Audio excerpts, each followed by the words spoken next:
Welcome to episode 94 of The Route, presented by White Whale Marketing. The Route is a glorified sports business coffee chat that has a new guest every episode as they share their experiences and route in sports.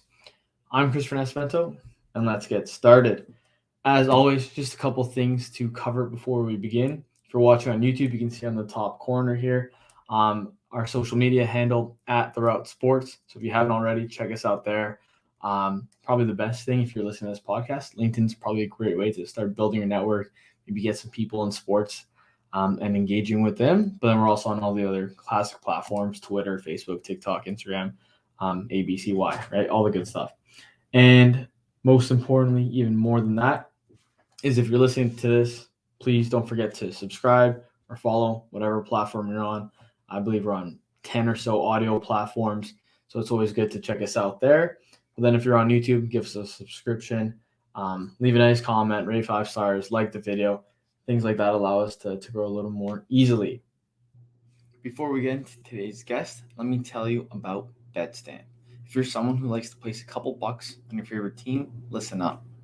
Don't be a fool like me, where I was using only one sports book while I was betting all season. And, I'd place a bet, and I'd watch TSN at intermission, and their sponsor would have better odds than what I placed. The solution? Use BetStamp to compare the best available odds amongst all sports books. The only way you're going to get an edge in online sports betting is by having an account with multiple sports books. So download the BetStamp app or go to betstamp.app/Ontario and use the code WHALE so you can get access to their affiliates and their prices. So with BetStamp, it allows you to verify the existence of a proposed bet with the corresponding odds. This provides you to buy and sell picks with full transparency. Users selling sports picks on BetStamp do not sacrifice any royalty or cut to the app. It's completely free. So again, if you want an edge in sports betting, use BetStamp by downloading their app or visiting betstamp.app/Ontario using the code WHALE to get access to their affiliates and their pricing. Check it out. But with that, we can kind of get into today's guest. So let's get into it. I'd now like to welcome someone who I've had the pleasure of following on Twitter and is coming up in the sports industry within the Ottawa space. Communication specialist at the Ottawa Sports and Entertainment Group, Brendan Maki. Welcome to the Route. How's it going? It's going great. Thank you for having me. I haven't heard people describe following me on Twitter as a pleasure before, so I'll take that with a grain of salt, but thank you. Good to be here. Maybe because we're Sens fans, right? Maybe that's one Yeah, thing where a lot of exactly. people like to interpret for that. So, that's somewhere we have to bond with because there's few and far between with us. But yeah, like with every episode, I just like to ask a basic question to begin, right? Let's go through your route. So maybe, what maybe steered you in the direction of, hey, I want to work in sports, or what allowed you to pick a certain major within school, and we'll just get to where we are today now. Yeah, sure. I'll give you the kind of Cliff's Notes version. I grew up in a sports family. Yeah. My dad played in the OHL. So did my uncle, my cousin, my brother should have. Played hockey growing up. Found football in high school. Discovered I had a bit of a knack for it, and with a lot of hard work. The long story short is I was able to get a scholarship to go play at the University of Toronto. After a couple of years, I dealt with some injuries that unfortunately ended my playing days, but I'd always been involved in writing. I'd always been a voracious reader, so to speak, and writing was something, it was an outlet that I had always enjoyed throughout my life. And I was hired on to write for Silver Seven Sens, which is the SB Nation Ottawa Senators blog. And after I stopped playing football, I kind of need something else to fill my time and to fill my, I needed a release, having transitioning from 7 years of football to nothing is difficult. So I really kind of channeled all my energy into writing about the Ottawa Senators, and just the more I went along with it, the more professional I tried to be, and thinking, oh, maybe if I could make a living out of this somehow, that'd be cool. And yeah, so COVID hit last March, or not even last March. Oh my God, time flies. March 2020, and so that was where I really kind of felt myself kicking into high gear. I had just started a podcast that I was doing, an Ottawa Senators podcast. I was writing as much as I could, trying to get like 3 pieces a week out there. Was fortunate enough to conduct some cool interviews with players and fans and media members alike. And last summer, upon graduating from U of T with honors bachelor's degree in English and cinema studies, because you double major at U of T for the most part, I was hired on after a few months to come work for OSEG by Chris Hoffley, who's our director of communications. So I get to work my dream job right out of school, which is, I've never lost sight of how lucky I am to be in this position. I know how difficult it is to get a job in this industry. And again, it was just timing and opportunity for me. But, I'm working for a phenomenal organization, getting to work with the Ottawa Red Blacks and the Ottawa 67s, and just a top-down group of people who are salt of the earth, community-minded folks. So I've never been happier. I'm in a phenomenal place now after what had been a rough, kind of bumpy few years. But yeah, I mean, we can go into more detail if you have specific things you kind of want to hone in on. But that's the sort of broad strokes version of how Brandon went from being born and raised in Sudbury, Ontario, to going to school in Toronto, and now living and working in Ottawa. No, that's good stuff for sure. I already have questions to kind of get into that with. But maybe the first place, maybe going all the way to the beginning. I know you're saying your family was, a lot of them played in the OHL. Obviously, you played football growing up. But then looking at it from like a career perspective, was that something where when you're growing up, you're like, football, I'm just going to be, I just want to become a professional player? Or was there ever something in your mind where, hey, maybe I would like to get into writing, or maybe I would like to work in the sports space, or were you just blindsided by that? That's a good question. I went through most of my life not having a clue what I wanted to do. My dad was a police officer for 30 years. I thought a lot about maybe doing that. There were quite a few things that I thought maybe, but never really honed in on specifically. When I played football, even like it wasn't even the goal so much to get a scholarship or to go play professionally. I liked playing football. I was good at it, and I wanted to be the best I could be at it.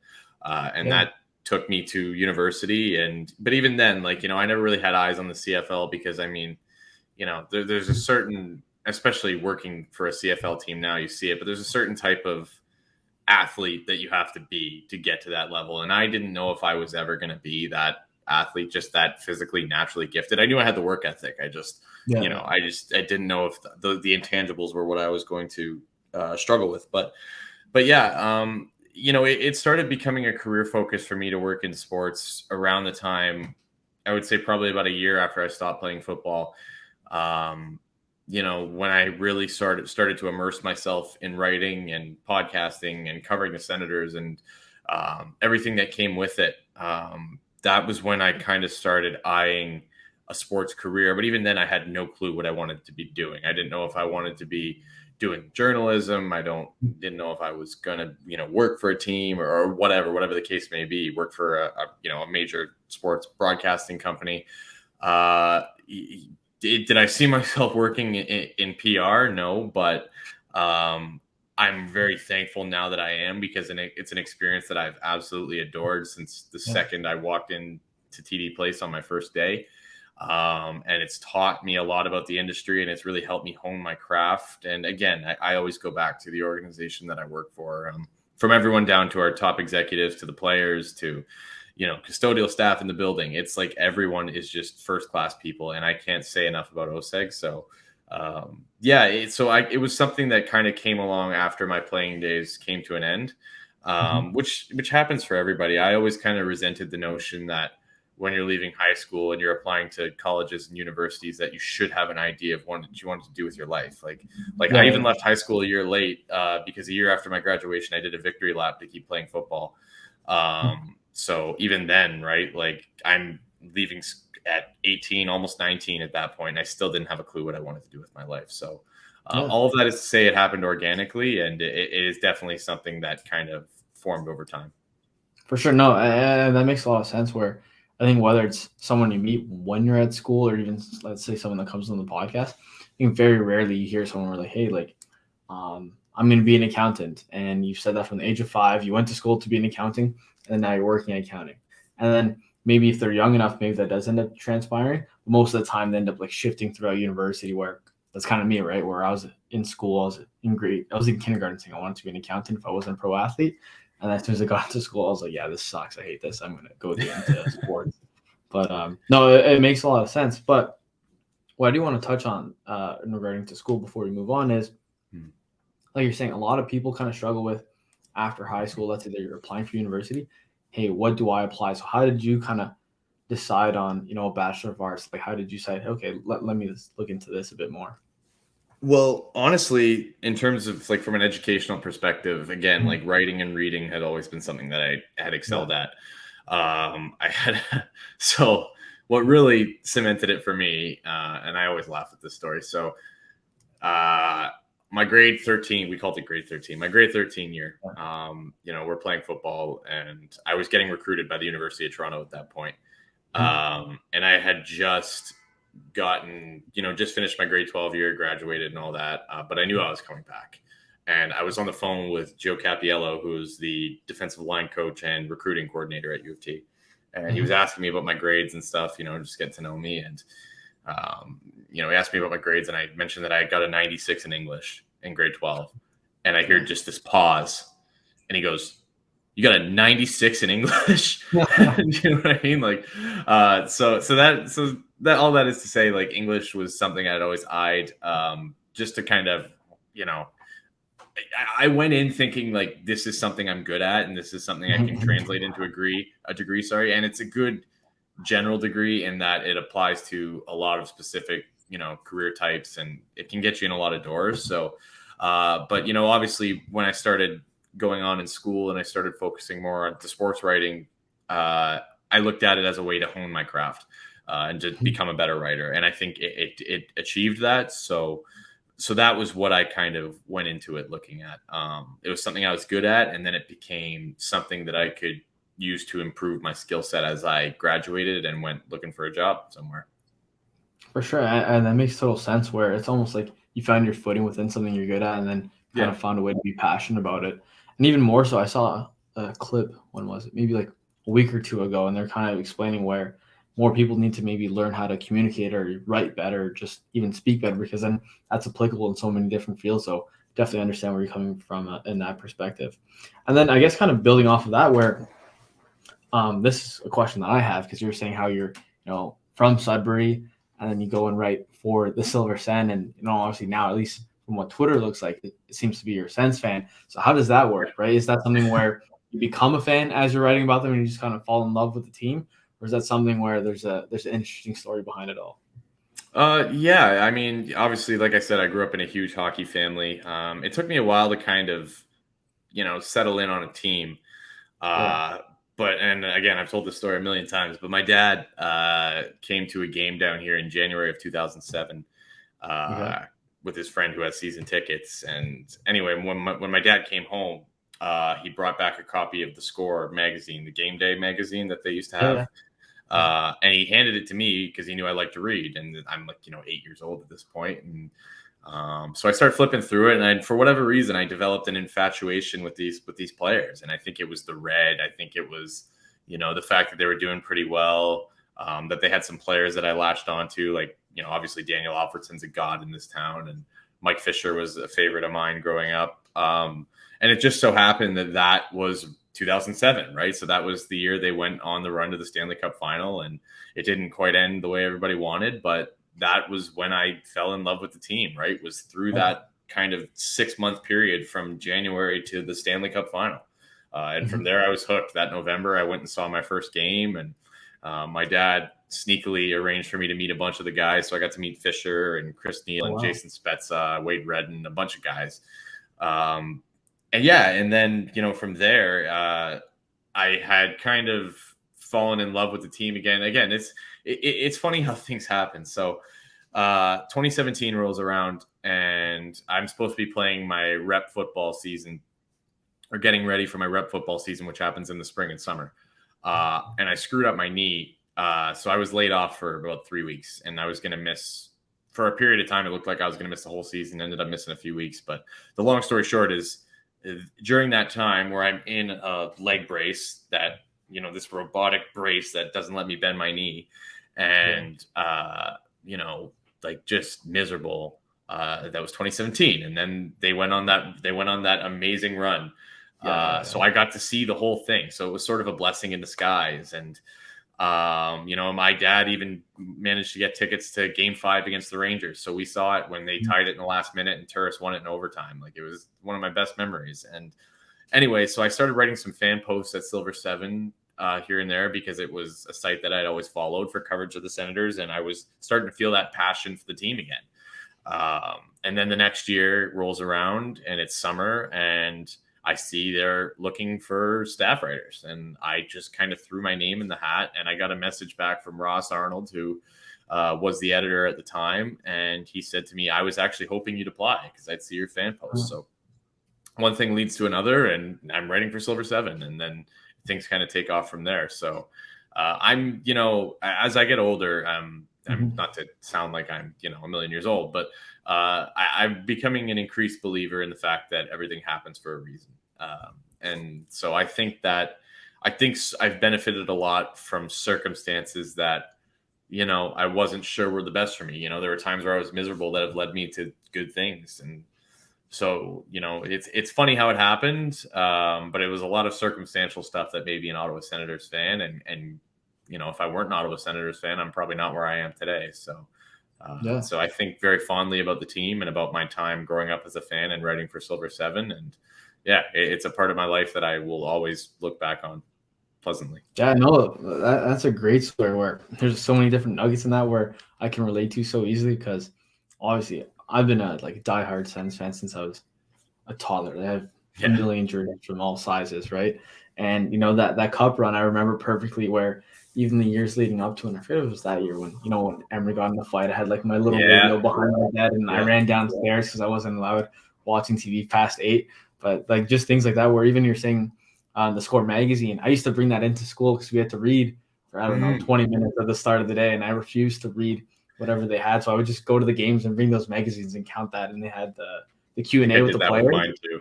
Yeah, exactly. So that's what the teacher eventually, I kind of convinced her. She's like, okay, fine, you can do it. And I would just read the same one over and over again until I went to the next game. So definitely can relate with that easily.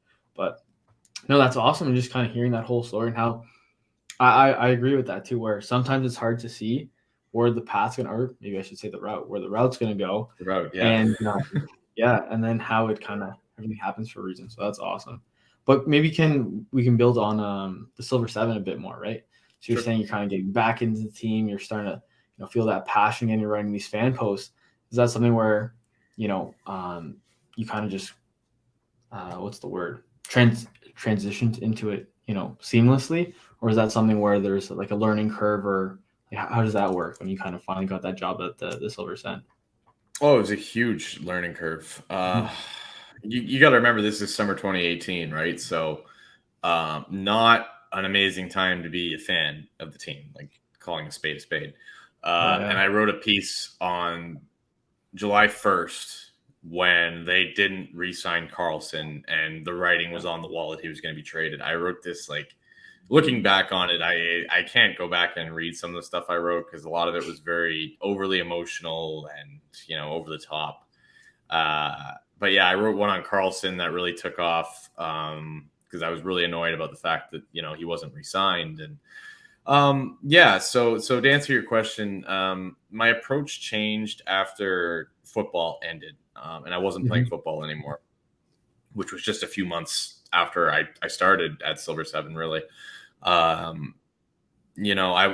started approaching it more like a journalism job than it was a sports blogging thing. And that's not to say that's the right way to go about it. In fact, a lot of people would probably tell you it's the wrong way.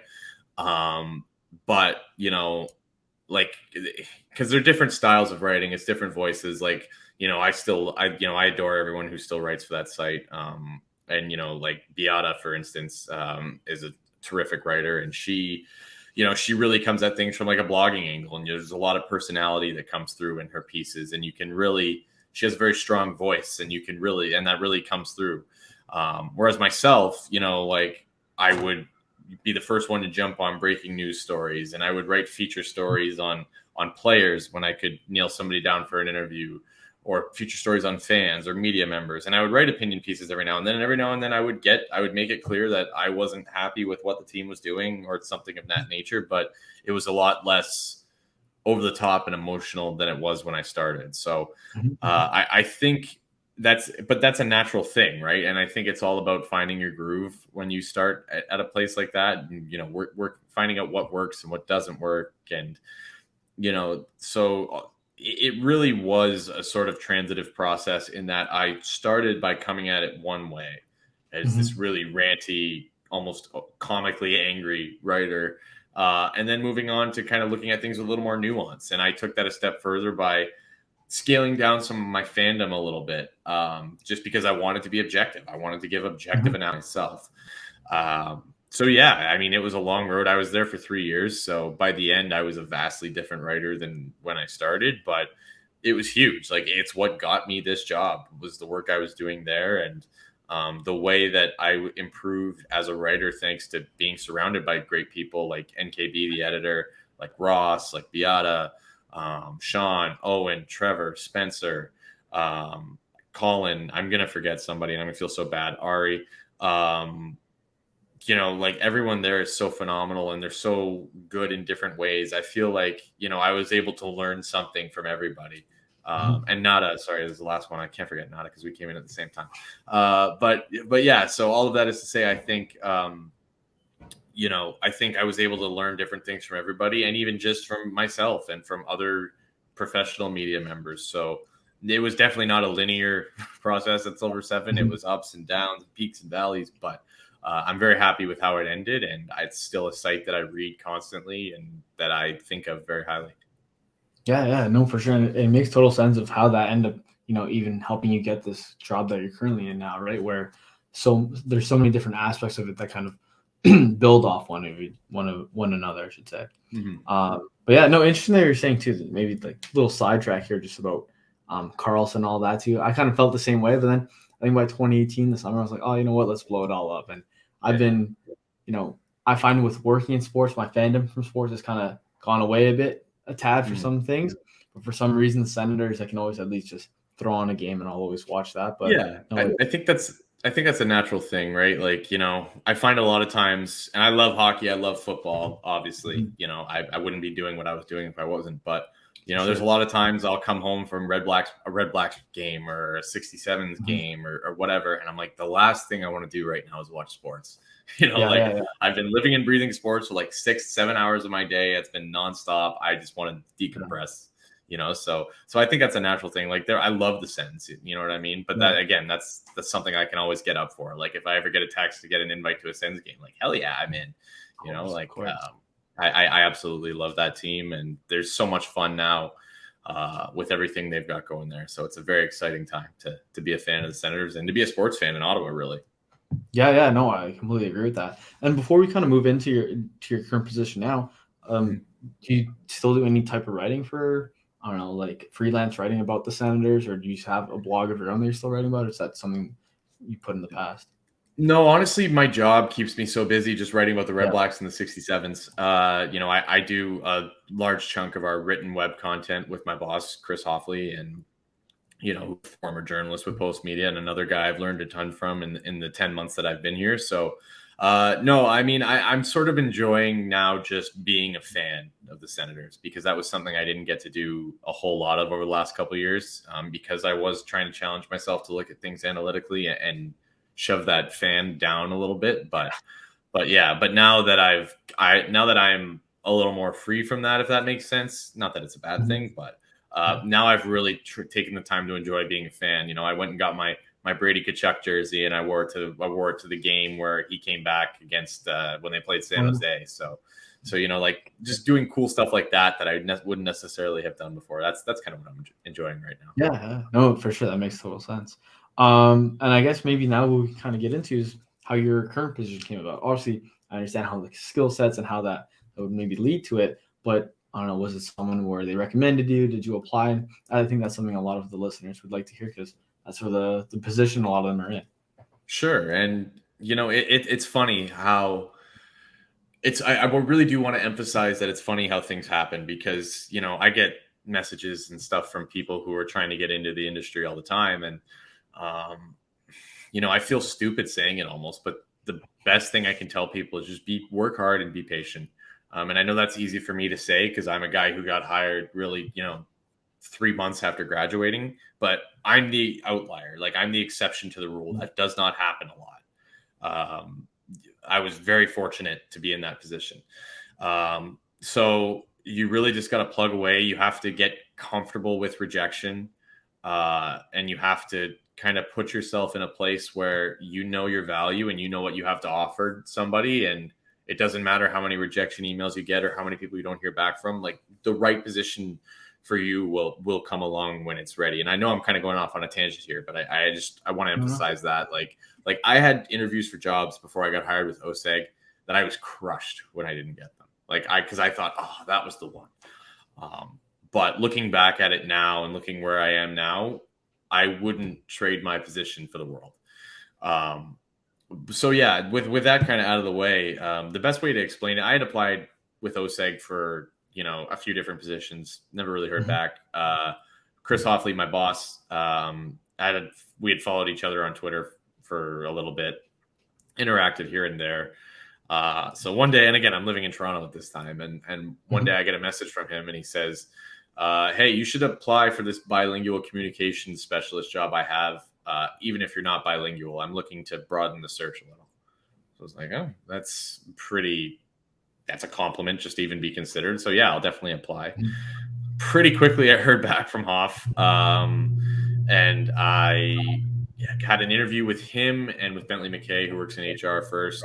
Then I had an interview with Kenzie Scott. I had 2 interviews in one day, the last 2 interviews. Kenzie Scott, who runs our branded content. And then later that afternoon, I talked to Adrian Sierra, who's our president of sports business operations. The one thing that they had all kind of imparted on me was that, they felt like social media, web content, all that stuff is locked down. And if you see the web content, the social media stuff that the Red Blacks and the 67s do, our brand accounts are amazing.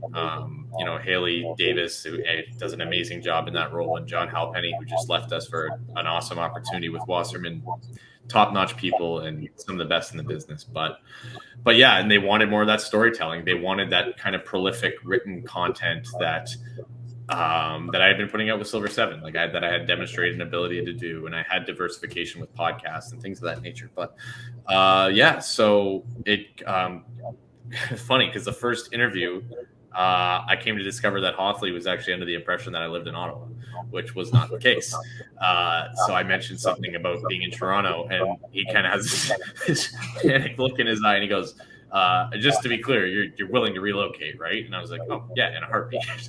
And then calm down a little. But yeah, and so after that round of interviews, they said, because this was going into a weekend, I think I interviewed with Kenzie and with Adrian on a Friday, and so Hoff tells me, hey, you did really well today, no promises, but I'll touch base with you on Monday.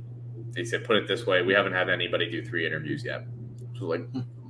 So at this point, I'm going from this is never going to happen to maybe this is going to happen. So I get a call from Hoff on Saturday while I'm out walking the dog, and again, an unexpected call. So I'm like, what is going on? And we go over some little particulars. He's like, would this be acceptable to you? Would this be acceptable to you? That kind of thing. Just logistics. And then out of the blue, he goes, okay, well, in that case, I would like to offer you the position. Wow. And I almost fall over because I'm walking a dog. I'm about to walk back into my building. And I say, in that case, I'd like to accept the position. So fast forward, 10 days later, I've got an apartment. I've moved down to Ottawa, and I'm walking in for my first day at TD Place. Oh yeah, man, I was ready to rock. I was ready to get started. I would have moved down the next day if I could have. No way. Oh yeah, dude. It's funny because I adore Ottawa. From the limited time that I had been here, I love the market. A huge reason why I am where I am is because of the kindness of people in this community, people on Twitter who have followed me and supported my work. So Ottawa was a dream destination for me in terms of finding a job. When you're applying for sports, you're applying for everything. You're applying all over Canada and maybe even more. So for me to land in Ottawa and be working in sports and be working for an organization like OSEG and get to do hockey and get to do football, like I pinch myself all the time still, like even 10 months later. Like I can't believe I get paid to do this stuff. So yeah, I mean, it felt like a dream and it still does. So that was kind of how I came to be at OSEG. And again, since then, it's been just a phenomenal experience. And I, again, like I have people who literally ask me, like, do you just pinch yourself sometimes? And I say all the time, because I Yeah, do, you know, like when I'm sitting at a that's Red Blacks game in the press box or standing on the sideline for a Red Blacks game, and then I kind of have that, or watching a 67s game from our media area, and I kind of have that moment where I'm like, oh yeah, I'm getting paid to do this. You know what I mean? Like I'm not paying to be here. So no. it's a special thing, and it's cool how it happened. Oh, that's an unreal story how it all came about, and probably the most shocking part of all that is just maybe finding. I have friends now that are looking for apartments and stuff, and they're saying it's super difficult. So you saying that, I know I found mine within like a week. I signed for it. I saw it, signed for it, and moved in within a week. I didn't think other people did that as well. So it's crazy that you're able to even move from another city and do it. So that's very impressive. It's shocking how that kind of transpired. But awesome. A lot of help from my parents. Oh yeah, sure. And then I guess another maybe question kind of get into before we kind of just wrap it up is maybe you can maybe share some details about your position. Like what does it entail? What types of things you're doing? Obviously, you've dropped like a little bit of insight around it throughout the podcast, but maybe you can kind of share a bit more what a communication specialist does. Sure. Yeah, it's sort of a kind of jack of all trades role. I get to work in PR, media relations. I help out on the Red Blacks front, and my Hoffley was gracious enough and silly enough to trust me with kind of overseeing the bulk of things for the 67s this year. So that was a phenomenal experience. Getting to sort of run the communications department for a high level junior hockey team that's one of the most well respected organizations in Canada.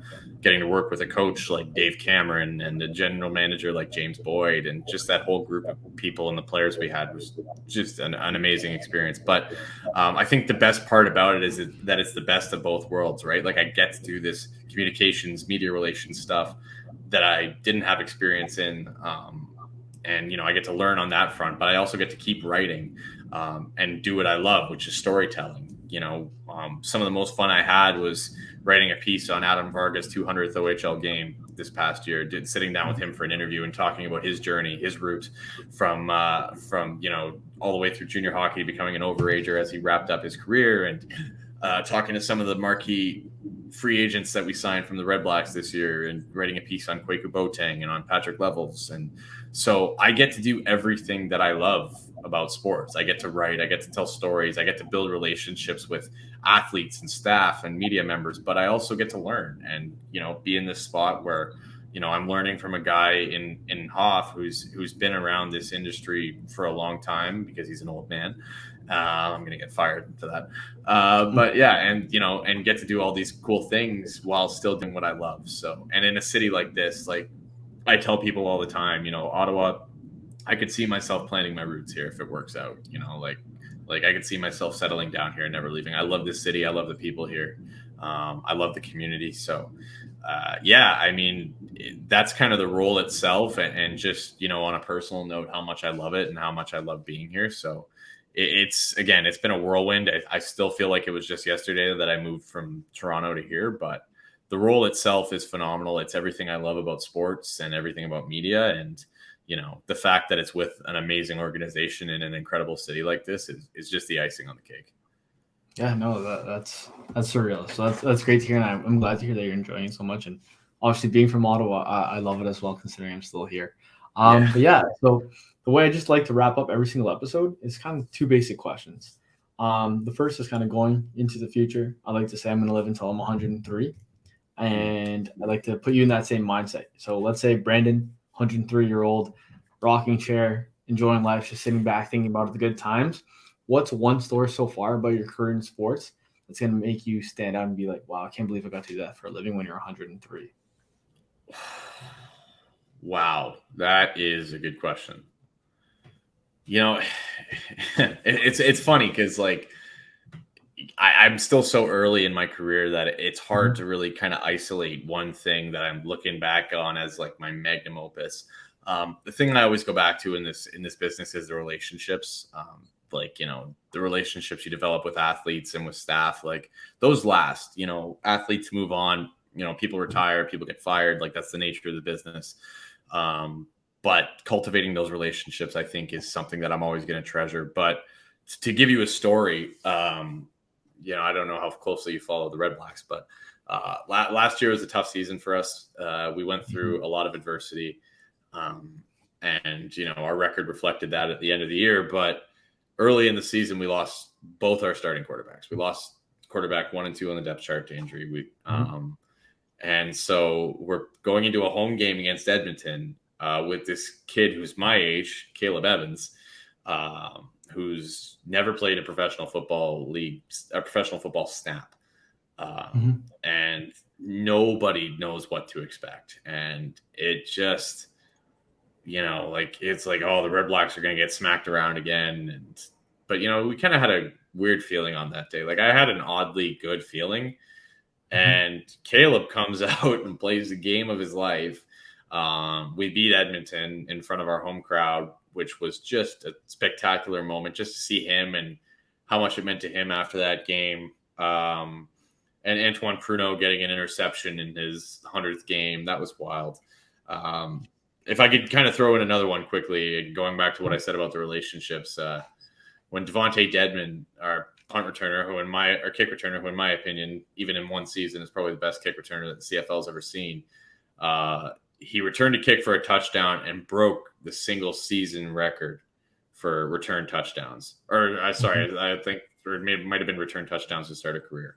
But yeah, I kind of looked at him because we were walking to the media room after the game. He was going to go talk to reporters, and I looked at him and I said, you got the record, right? And he goes, yeah, man. And he starts talking about how when he was in college, his coaches and this legendary former kick returner would sit down with him watching film. And he talked about his family and everything leading up to that moment and how much it meant to him.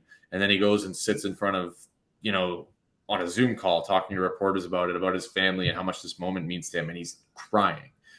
To see a guy like that, who's a quality human being, achieve that level of success, and then to see how much it means to him, and even to feel like you even got to be a small part of that moment, even just a witness to it. That is the stuff that I think is special. That's the stuff that I'm going to look back on when my career's done and go, that's cool. That's the story for the grandkids. And Devontae is a guy who's now playing with the Miami Dolphins and hopefully going to have a fantastic season there and continue his success at the NFL level. So yeah, the relationships are the big thing for me, but seeing two young guys like that achieve such a special moment, and a moment that they had worked so hard for, that to me those are the things I look back on and go, that was a pretty cool moment. Yeah, no, for sure. I think I was actually at the what do they call it now? The Elks game last year. And so I think I saw that in person. But no, that's a great story. And then obviously went into the future. And then now if we go into the past, let's say we're talking to Brandon when he's, considering going to University of Toronto, or, in school when you're going through those hard times that you kind of touched on earlier, or even maybe you're talking to 18-year-old Chris, or someone who's in first year now or about to go into university. What's something that you know now that you wish you knew then that you think would be very beneficial to know? They're both still things I'm working on, but things that I can see the value in now. I would say patience and emotional intelligence. Those are two big things that are going to carry you anywhere you go in life, but especially in sports, when it feels like everything's high stakes all the time. It's a very fast paced environment. You're dealing with a lot of type A personalities. I think, emotional intelligence in that, it's just that is what it is, right? Like, you can't blow up every time you get angry, and, there's certain times you're going to have to swallow it, even though you're feeling like you're going to explode, like those are the big ones for me. Just learning to disconnect yourself every now and then and just go, you know what? I don't need to react a particular way. Like I can choose to go about this in a more productive way. and patience in everything. Like there are days that don't go well for us in our industry. And I don't just mean results on the field. I mean logistically. I mean, like, we can have very difficult days that are tough to get through and just frankly pisses you off. But you got to kind of just grin and bear it and know that it's going to pass and you'll get through it. But especially for people who, are looking to get into the industry, diversifying is important. Do everything you can. I tell people that all the time. Do audio, do video, write, do whatever, whatever could possibly encroach onto the field you want to be in, do it and at least get some experience in it. But especially when it comes to finding work, I touched on it a little bit before. It's like, you've got to be patient because it's going to come along. The question I always used to ask, people who worked in sports when I had them on my show, like off the air, and when I was just kind of picking their brain on stuff, I would always ask, what's the best advice you have to give on getting into the industry at the worst time to ever be getting into the industry? Because that's what it was, right? Like we had 2 years of COVID, like nobody had any money. Nobody was hiring. Like it was scary, frankly. And I know that is still reverberating and it's still hard to get jobs in this industry. So just put your best work out there, believe in yourself, trust in what you do, while obviously being open to improvement, and just be patient. Like the rejection is going to happen. It's going to happen. You're going to get rejected for jobs. You're going to lose out on opportunities. Like that's life and that's the nature of the industry. But just put your head down and work through it. And I know that's like a cliche advice, but the right thing's going to come along at the right time. For me, it did a lot earlier than it does for most people. And again, there's not a day goes by where I lose sight of how fortunate I am to be in this situation. But that's the important thing. Don't give up if this is what you want. Keep going, keep believing in it, be happy for other people's success, and trust that yours is going to come soon. Like your time's going to come. So that's the best. That's the thing I would like to impart on anyone who's, looking to start on their own route. It's just that. Be patient and good things will happen. Yeah, no, and to be honest, that's why I like asking the question at the very end. I think it's a great way to just kind of wrap it up and put a bow on it. But unless there's anything else you'd like to add, man, it's been great having you on, and I really appreciate you just taking the time to chat. So yeah, is there anything? Oh yeah, anytime. I appreciate you having me. It's always an honor to be invited. And like I said, you've had some pretty good company on this podcast, so some tough acts to follow. But no, I really appreciate it. Come get some Red Blacks merch. This is some of our new behind the arc collection for the people watching on video now that I'm wearing. It's great stuff. It's sleek. You can wear it to some games. I know you said this is probably coming out in July, so if that's the case, we'll have some games coming up against Montreal, against the Stampeders. Like, going to be a great season of Red Blacks football and another good season of 67 starting in the fall. So yeah, a lot of exciting times around Lansdowne. So that's the thing I would want to leave with. But yeah, thank you again for having me. It's been an absolute pleasure. Absolutely. Well, thank you again. And if you haven't already, don't forget to subscribe to the podcast at The Route Sports, or just follow us on social media as well. Well, thank you so much.